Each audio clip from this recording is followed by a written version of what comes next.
The tenant is evicted from his home.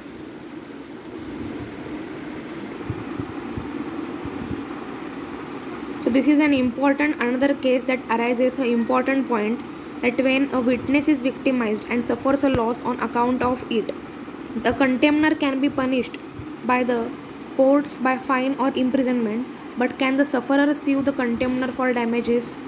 So here the victimization is not a criminal, not only a criminal offense. It is a civil wrong, a tort as lawyers call it. A house was let out by a landlord in tenement flats. The landlord forcefully evicted one tenant called Harrent.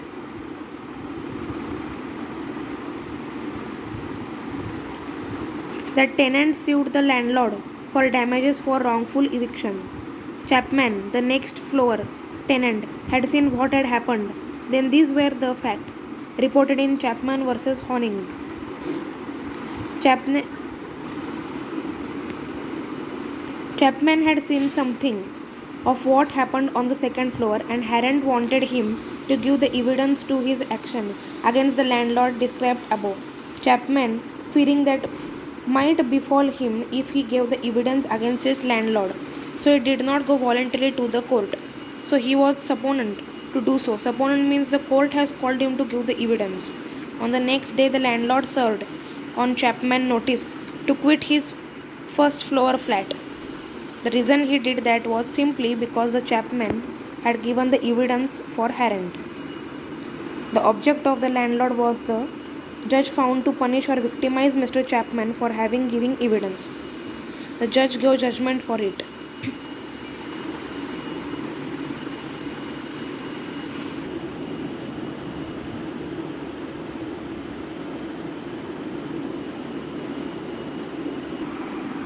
Plaintiff for found 50 damages for contempt of court. The principle upon which this case falls to be decided is simply this: no system of law can justly compel a witness to give evidence and then, on finding him victimized for doing it, refused to give him redress. Means the court is given the protection to the witness. It is the duty of the court to protect the witness by every means at its command. If the landlord intimidates a tenant by threatening him with a notice to quit, the court may be able to protect the tenant by granting him an injunction to restrain the landlord from carrying out his threat.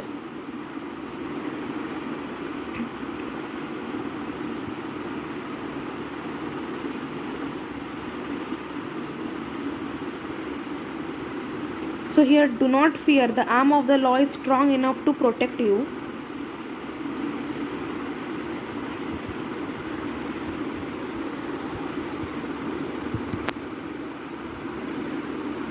And then the landlord can at least be required to purge his contempt before being allowed to enforce the contractual rights which he has so greatly abused.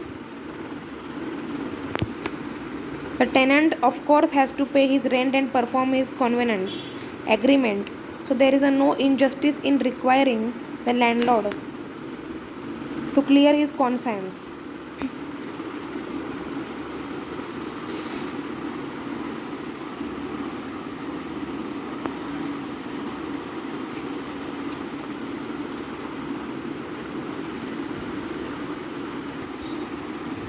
Like that, another case is of a valet. Valet means manservant who gives the evidence against his master in a divorce case.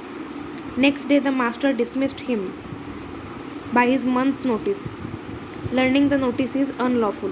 But the servant cannot stay against the master's will. The law never enforces specially a contract for personal service. Means here the law cannot be interfere in this, especially a contract for personal service. But what are the damages?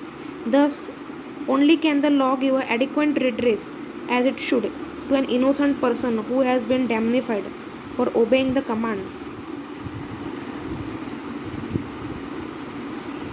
The cases are new for the court, but there is no reason for us to do nothing.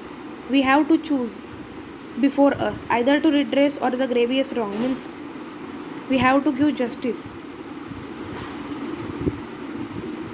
where the judge Sir Alan Pugh granted the injunction.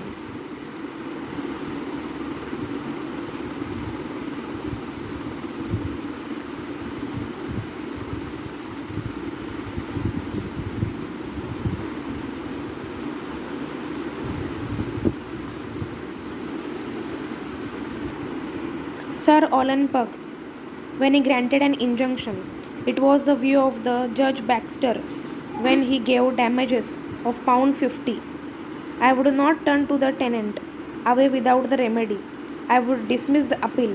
The decision went to further, no doubt, because only the £50 was involved. The case is disturbing reflection on our doctrine of precedent as recently proclaimed by the Lords. The majority decision in Chapman versus Conning is binding on all courts for the money for the future unless someone comes along with the time and money, and I may add the courage to take it to the Lords. So here we have completed the second case. Tenant is evicted from his home.